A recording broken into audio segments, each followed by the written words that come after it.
যে প্ৰচণ্ড ধুমুহাই প্ৰশ্ন কৰিলে মোক এই কবিতাটো আমি আলোচনা কৰিছিলোঁ। এতিয়া আমি আজি এই কবিতাটোৰ প্ৰশ্নবোৰ আলোচনা কৰিম। ভূপেন হাজৰিকাৰ কবি পৰিচয়খিনি চাই ল'বা। তেওঁ কিমান চনত জন্ম গ্ৰহণ কৰিছিলে, তেওঁ কি বঁটা লাভ কৰিছিলে, আকৌ তেওঁ মৃত্যুবৰণ হোৱা বা মৃত্যুবৰণ কৰা সেই হাস্পতালখনৰ নাম চাবা। ইয়াত দিয়া আছে সকলোবোৰ। হাস্পতালখনৰ নাম চোৱা, মুম্বাইৰ ককিলাবেন ধীৰুভাই আম্বানী হাস্পতালত তেওঁ দেৱসান ঘটিছিল।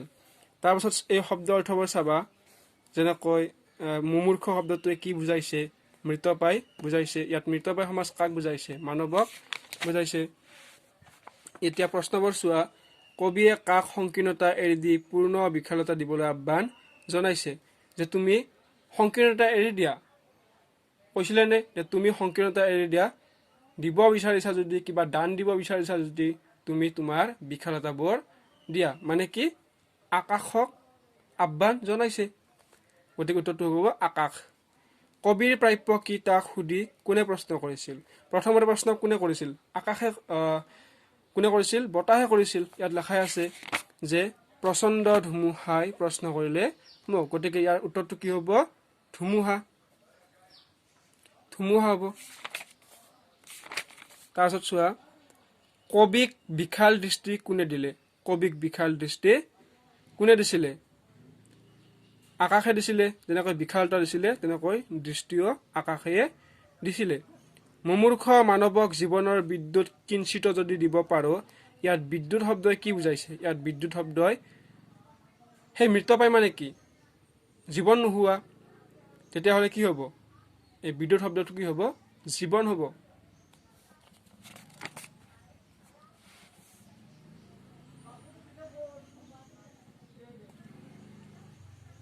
ইয়াত দিছে নামতে মুমূৰ্ষ মানৱক মানৱতা বোধেৰে পুনৰ সঞ্জীৱিত কৰাটোৱে কবিতাটোৰ মুখ্য অভিপ্ৰায়। গতিকে কি হ'ব?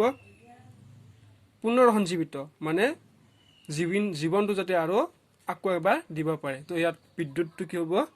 জীৱন বুজাইছে।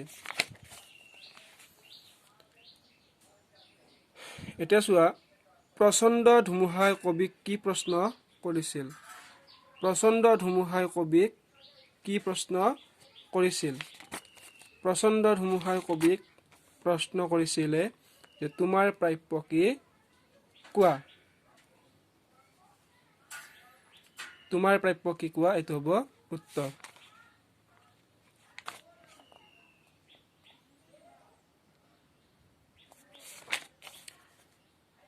এতিয়া কি হ'ব? যে বজ্ৰই কবিক কি দিলে? বজ্ৰই কবিক কি দিলে? বজ্ৰই কি দিছিলে?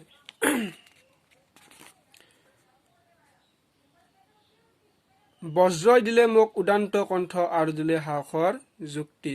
তো বজ্ৰই কি দিছিলে? উদান্ত কণ্ঠ দিছিলে আৰু সাহসৰো যুক্তি দিছিলে। এই দুটা উত্তৰ হ'ব, যে উদান্ত কণ্ঠ আৰু সাহসৰ যুক্তি দিছিলে। গতিকে কি হ'ব? যে বজ্ৰই কবিক কি দিলে?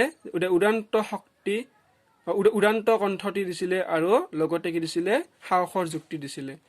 তাৰপিছত 3 নম্বৰটো চোৱা, কবিয়ে সঁচা উদাৰতা কথাষাৰেৰে কি বুজাব খুজিছে? যে যিমানে দিবা সিমানে মহান হবা। এই কথাটোতে কি কৰিছে কবিয়ে? নিজক লৈয়ে কৈছে যে মই যিমানে দিম সিমানে মহান হ'ম। গতিকে কবিয়ে মানৱতা গুণবোৰক কি কৰিছে? উদ্ধত ৰাখি বা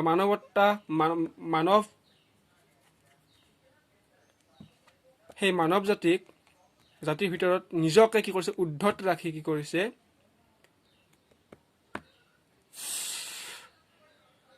মানৱ সকলৰ বাবে ভাল কাম কৰিবলৈ বা মানৱ সমাজখনক উন্নতিৰ দিশে নিব লাগে বুলি তেওঁ ভাবিছিলে।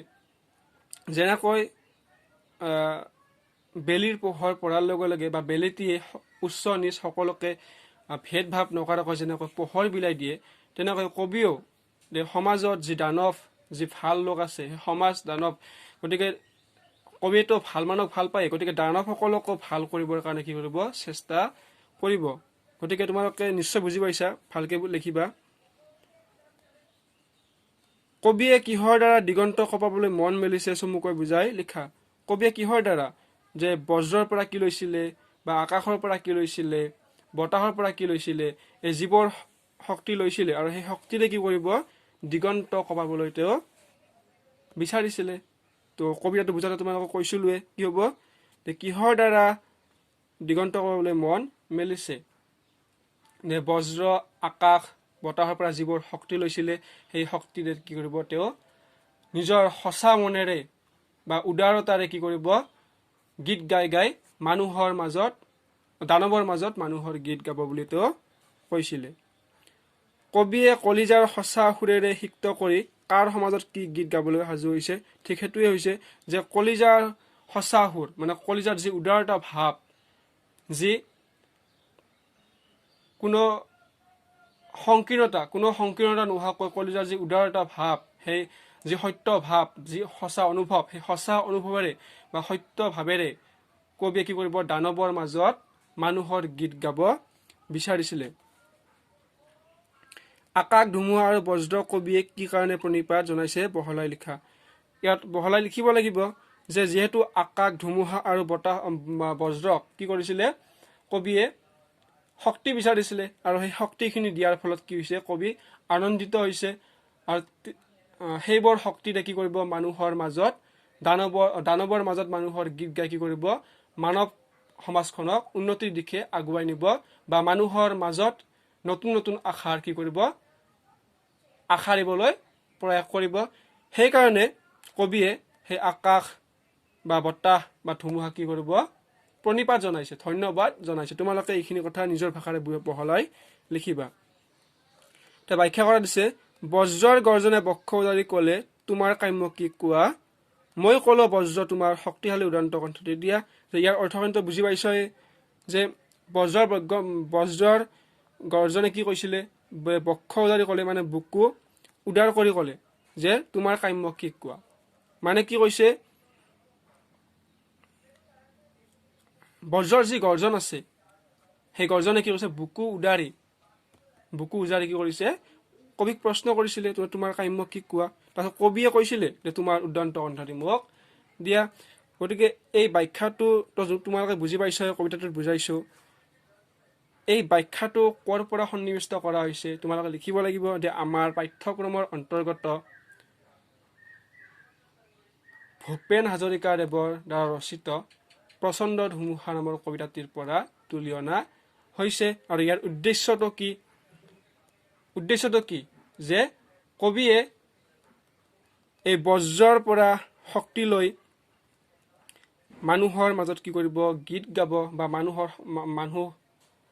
সমাজখনক কি কৰিব উন্নতিৰ দিশে আগুৱাই নিব। তো এইখিনি আছে তাৰ উদ্দেশ্য, ভালকৈ লিখিবা বুজাই। তাৰপিছত খটো চোৱা, সেয়েহে আকাশ তুমি দিব যদি খুজিছা সংকীৰ্ণতা এৰি দিয়া, অৱদান ৰূপে তোমাৰ পূৰ্ণ বিশালতা দিয়া যদি আজিয়ে দিয়া। এইটো বুজাইছিলো। আকাশক কৈছিল তুমি তোমাৰ সংকীৰ্ণতা এৰি যদি দিব বিচাৰিছা, সংকীৰ্ণতা এৰি তুমি মোক তোমাৰ বিশালতা দিয়া, পূৰ্ণ বিশালতা দিয়া, দৃষ্টি দিয়া। তুমি যদি মোক কিবা অৱদান দিব বিচাৰিছা তেতিয়াহ'লে তুমি তোমাৰ শক্তিবোৰ মোক দিয়া। তো ঠিক তেনেদৰে এই ব্যাখ্যাটো ক'ৰ পৰা আনিছে, ক'ৰ পৰা তুলি আনিছে এইখিনি লিখিব লাগিব আৰু এইখিনি ভালকৈ বুজাই লিখিবা।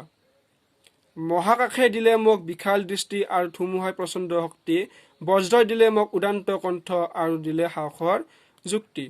মহাকাশ কবিক কি দিছিলে, বজ্ৰই কি দিছিলে, ধুমুহাই কি দিছিলে, মানে কবিয়ে প্ৰথমতে সেই মহাকাশ বজ্ৰ ধুমুহা কি কৰিছিলে শক্তি বিচাৰিছিলে।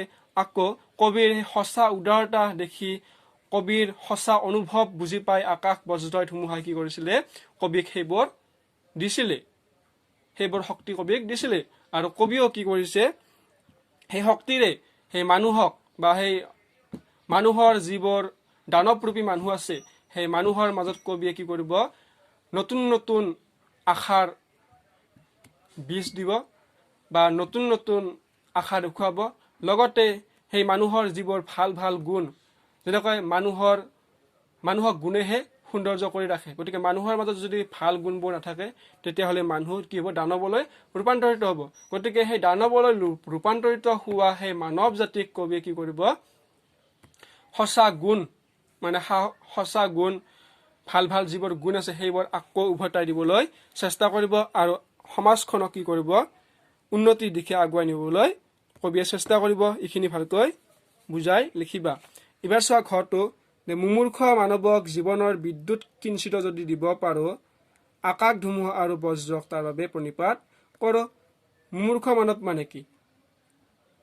মৃতপ্ৰায় মানৱ মানে জীৱিত মানে জীৱ নথকা, মানে জীৱটো নথকা মানে মৃত হোৱা।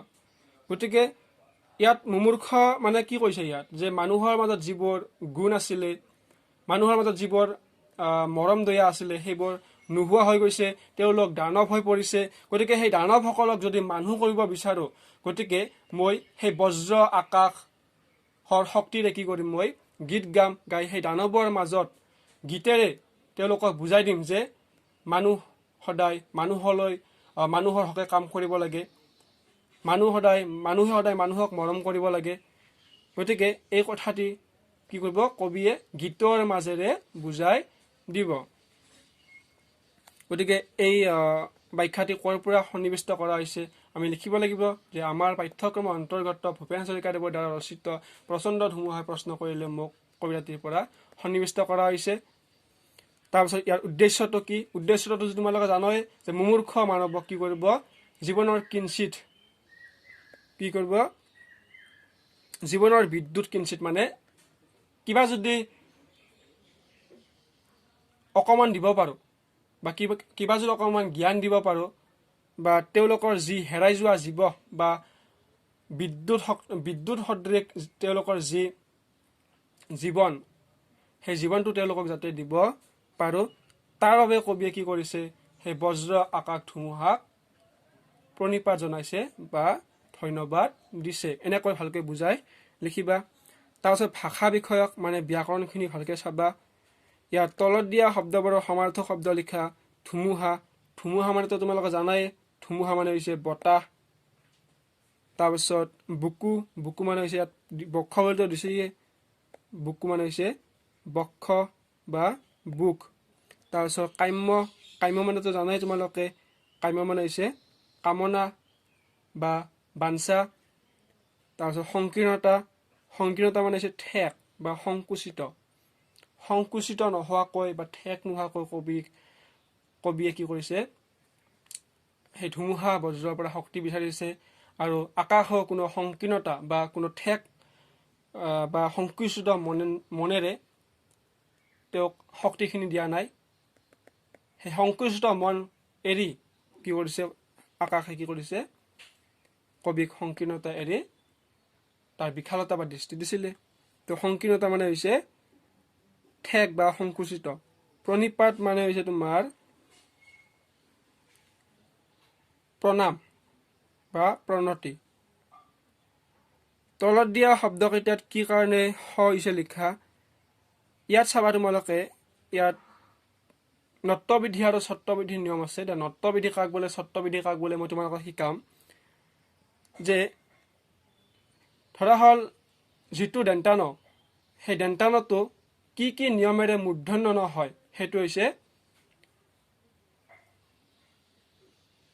নত্যবিধি। মানে এটা দন্তান আছে, সেই দন্তানটো কিন্তু পিছত মূৰ্ধন্যলৈ পৰিৱৰ্তন হয় বা ৰূপান্তৰ হয়। গতিকে কি নিয়মেৰে বা কি মাধ্যমেৰে সেই দন্তানটো মূৰ্ধন্য নহয়, সেই কথাখিনিকে নত্যবিধি বোলে। তেনেকৈ ছত্ৰবিধিও পেট যিটো স আছে, হয়নে? যিটো স আছে, সেই সটো কেনেদৰে এটা অন্য সলৈ ৰূপান্তৰিত হয়, সেই নিয়মটোকে বা সেই মাধ্যমটোকে কি বোলে? ছত্ৰবিধি বোলে।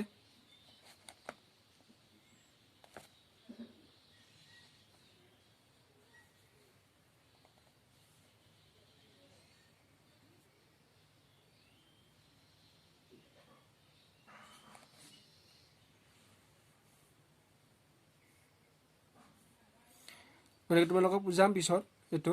তো মুমূৰ্ষটো চোৱা, মুমূৰ্ষটো কি হ'ব? ইয়াত তোমাৰ মুমূৰ্ষটো কি বুজাইছে? যে আমি লিখিব লাগিব অ আৰ বাহিৰে অন্য স্বৰবৰ্ণ আৰু ক বা ৰৰ আগত থাকিলে পিছত থকা প্ৰত্যয়ৰ দন্ত নহয়, দন্ত স মূৰ্ধন্য স হয়। কি বুজাইছে ইয়াতে? যে অ আৰ বাহিৰে অন্য স্বৰবৰ্ণ তোমাৰ অ ফালাটো স্বৰবৰ্ণ হয় হয়নে গতিকে এই স্বৰবৰ্ণ অ আৰ বাহিৰে যদি স্বৰবৰ্ণ বেলেগ স্বৰবৰ্ণ হয় আৰু ক বা ৰ আগত থাকিলে পিছত থকা প্ৰত্যয়ৰ দন্ত্য হ মূৰ্ধন্য হ হয় তাৰপিছত দৃষ্টিটো দিছে দৃষ্টিটো হৈছে ত বৰ্গৰ বৰ্ণৰ লগত যুক্ত হলে দন্ত্য হ মূৰ্ধন্য হ হয় যিটোত মধ্যনা ত বৰ্গ আছে হয়নে সেই মধ্যনা ত বৰ্গৰ বৰ্ণৰ লগত যুক্ত হলে দন্ত্য হটো মূৰ্ধন্য ন হয় তোমালোকে বুজি পোৱা নাই মই ক্লাছত বুজাই দিম যিটো দৃষ্টি আছে হয়নে এই দৃষ্টিটোৰ নিয়ম কি এটা নিয়ম আছে তোমাৰ যে ত বৰ্গৰ বৰ্ণৰ লগত বৰ্গটো মানে বুজিব লাগিব আমি যে মধ্যনা তৰ লগত আকৌ কি বহে দে মধ্যনা ত মধ্যনা থ মধ্যনা দ মধ্যনা ধ গতিকে এইকেইটা হৈছে ত বৰ্গৰ ভিতৰুৱা বৰ্গ এইকেইটা হৈছে তো সেই বৰ্গৰ লগত যদি দন্ত্য হ হয় তেতিয়াহ'লে সেই দন্ত্য হটো কি হ'ব অৱয়সত পেট কাটা হলৈ ৰূপান্তৰিত হ'ব পেট কাটা হ মানে কি মূৰ্ধন্য হ আমি পেট কাটা হ বুলি কওঁ সন্ধি ভঙা দিগন্ত সৰ্বকাশ সংকীৰ্ণ তোমাৰ দিগন্তটো হ'ব দিগ যোগ অন্ত দিগন্ত তাৰপিছত সৰ্বকাশটো হ'ব সৰ্বযোগ আকাশ সৰ্বকাশ সংকীৰ্ণটো হ'ব সমযোগ কীৰ্ণ সমকীৰ্ণ গতিকে তোমালোকক আজি প্ৰশ্নবোৰ বুজাবলৈ চেষ্টা কৰিলোঁ তোমালোকে লিখিবা ব্যাকৰণখিনি তোমালোকে নোৱাৰিলেও মই তোমালোকক ক্লাছত ভালকৈ বুজাই দিম গতিকে তোমালোকে বাকীখিনি ভালকৈ লিখা